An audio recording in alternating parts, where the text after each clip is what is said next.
Olá pessoal, tudo bem? Consumo de vingança ou consumo minimalista?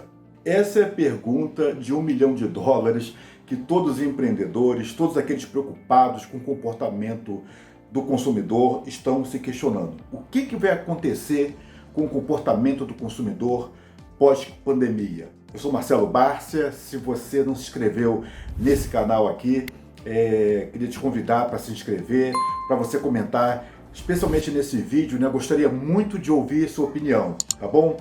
Então olha só, é uma dúvida que ninguém tem a resposta, por isso que eu brinquei que é a pergunta de US$ 1 milhão, né?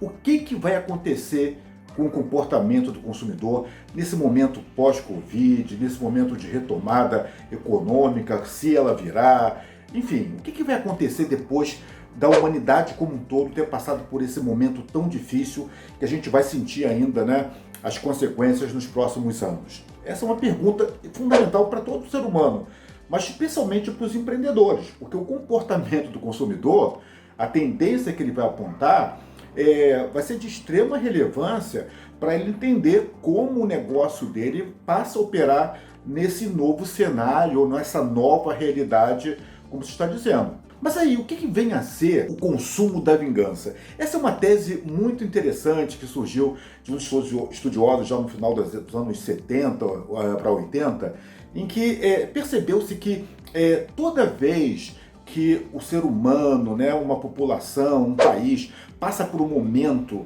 de extrema dificuldade, de extrema turbulência, sobretudo no setor econômico, quando as coisas melhoram, há uma tendência, né, de um consumo elevado. A coisa funciona mais ou menos assim, do tipo assim, olha, nós passamos um perrengue tão feio, eu fiquei, 3 meses em casa, não, agora eu dou valor às pequenas coisas, então eu vou comprar, né, aquela roupa que eu queria, eu que estava esperando, né, mais um momento, não, eu vi que a vida é curta, então eu vou comprar aquele carro, eu vou fazer aquela viagem, enfim, essa é uma tese que o consumidor vai expressar, tá, no consumo, tá, toda essa carga, né, emocional, tá, que ele estava reprimindo durante esse tempo. Isso é apenas uma tese, pessoal, tá? Mas isso já se comprovou em alguns momentos, né? O que vai acontecer, né, quando as pessoas estiverem mais tranquilas com relação ao Covid-19, que não é o caso desse momento ainda, né? A gente tem uma referência muito interessante, por isso é legal estudar a história. Quando tivemos a febre amarela aqui, né, no Brasil, no mundo todo, mas no Brasil, né, foi bastante impactante, no início dos anos 20 do século passado. O que aconteceu? Quando acabou a pandemia, a febre amarela, teve um carnaval fora de época do Rio.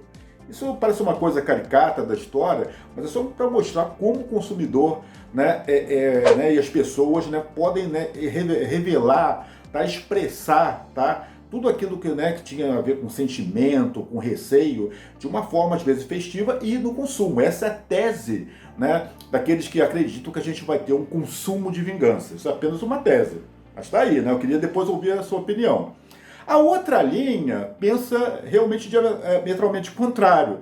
É o que está se chamando, né, do consumo minimalista, que as pessoas vão ficar, depois dessa crise, que inclusive tem impactos e terá ainda impactos econômicos, sociais muito contundentes, que as pessoas vão ficar mais criteriosas no seu consumo, até por falta de dinheiro, mas sobretudo que vão dar mais valor às pequenas coisas, vão comprar em pequenas quantidades, o desperdício vai ser uma coisa que vai entrar na ordem do dia de todo consumidor, ou seja, eu só vou consumir o que é necessário, o que não impacta o meio ambiente, eu vou deixar, né, os luxos, entre aspas, de lado, não vou dar tanto valor à marca. Essa é outra tese, né, que vinha sendo até muito reforçada por uma autora muito interessante chamada Kate Wiefler, que ela falava sobre a economia do Donut, né? Donut Economy, né? É muito interessante porque ela falava justamente no livro dela, aqui no Brasil está pela editora Zahar, sobre isso, que o consumidor, né, como numa rosquinha, né, do famoso donut americano, né? Quer dizer, você tem um creme, o consumidor vai estar mais preocupado com aquilo que é essencial,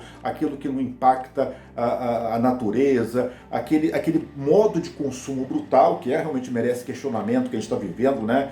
Com mais de 7 bilhões de consumidores, né, muito ativos, enquanto a outra passada da população da humanidade, né, em extrema carência, ele começa a ser questionado. Essa é uma tese, pessoal, né? Então, olha só, a gente tem duas questões aí na mesa, né? O que vai acontecer nesse mundo com relação ao comportamento do consumidor, que é tão importante você ter essa compreensão para todo empreendedor, né?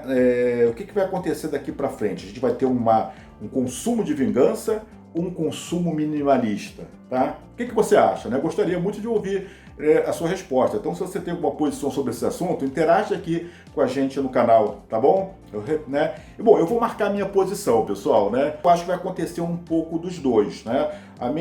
O que eu penso é o seguinte: num primeiro momento, é até bastante provável que a gente tenha esse consumo da vingança, essa catarse, né, do consumidor comprando as coisas que ele queria, que ele estava reprimido, até talvez um pouco independente, né, do seu poder aquisitivo. E é claro que isso depende muito da classe social, né, porque algumas classes vão estar muito preocupadas apenas com a sobrevivência. Então, né, isso é uma coisa que tem que ser relativizada. Agora, depois, a médio e longo prazo, eu acredito muito que a sociedade e o consumidor vai rever, né, a sua forma de consumir, a sua forma de pensar produtos, né? E os consumidores, os empreendedores têm que estar muito atentos para isso. Repara o seguinte, nos dois campos há muitas oportunidades empreendedoras. Mas eu acho que no consumo minimalista, quer dizer, o consumidor que vai emergir desse pós-pandemia, dessa nova normalidade, provavelmente ele vai estar mais criterioso com a questão ambiental, com a questão social. E aí cabe uma série de novos negócios na área do meio ambiente, na área de produtos, né, saudáveis, está na área de questões comportamentais, atividades físicas, né, tudo o empreendedor pode oferecer mais por menos, né? Então, as startups que têm essa velocidade de pensar, né, agir rápido, né, ter esse mindset de identificar, testar, validar e agir, né, tem uma grande oportunidade aí. Repito, a gente não sabe muito para onde o comportamento do consumidor tende a apontar, mas essas duas tendências estão postas. E aí, se você gostou dessa discussão, repito, queria muito ouvir a sua opinião, que para mim é muito importante. Interaja aqui com a gente no canal, se você não se inscreveu, se inscreva. Eu acho que essa discussão é muito importante, não só para empreendedores, para founder de startup, mas para todos nós como consumidores e cidadãos. Tudo bem? Até a próxima, um grande abraço.